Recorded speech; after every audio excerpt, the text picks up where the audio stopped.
Channel माँ गायत्री तंत्र मंत्र समाधान चैनल को आशा करुच्ची आपण माने समस्ते भलरे थिबे। आज आसंतु जानिबा आसन शुद्धि अंगन्यास और करन्यास विषय। आपण माने जे कोनसी पूजा पाठ मंत्र तंत्र जंत्र जहाँ भी करुचंती ये सब पूर्वरु आसन शुद्धि अंगन्यास और करन्यास नित्यांत आवश्यक। जदि यह आपण न करिचंती ताहले आपणकर पूजा मंत्र जंत्र तंत्र किछि भी सफल हेबो नाही।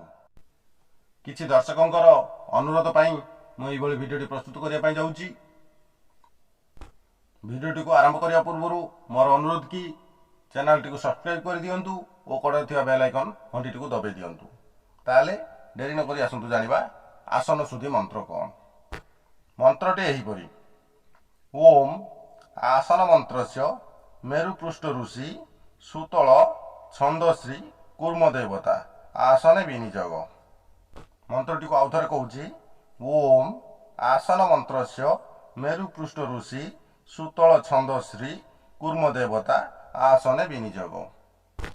तीनोटी कुश को आसन करी तही उपरे बसी एही मंत्र को थरे पड़ी ओम ब्रह्मणे नमः कही निजर डाहाण पटरू जल बुलाई आनिबे। यहाँ परे अंगन्यास मंत्र।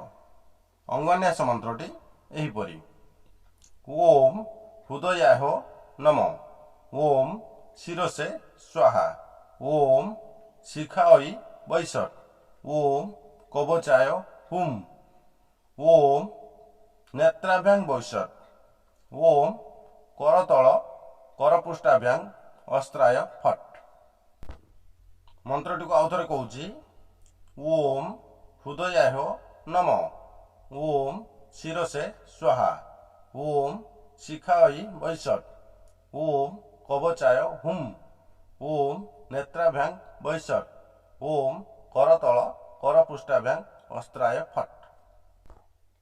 आसन शुद्धि एवं अंगन्यास परे करन्यास मंत्र करिबे।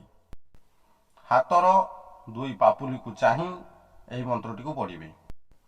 मंत्रटी एही परी ओम यज्ञोपवीतं अंगुष्ठाभ्यां नमः ओम परम पवित्रं तर्जनीभ्यां स्वाहा ओम प्रजापतिर्य सहं मध्यामां वैशट ओम पुरुस्तात आयुष्यमग्रं अनामिकाभ्यां हुं ओम प्रतिमुंच शुभ्रं कनिष्ठाभ्यां वैशट ओम यज्ञोपवीतं बलमस्तु तेजः करतल कर पृष्ठाभ्यां फट एवं अंगन्यास अस्त्राय फड़ित विशेष।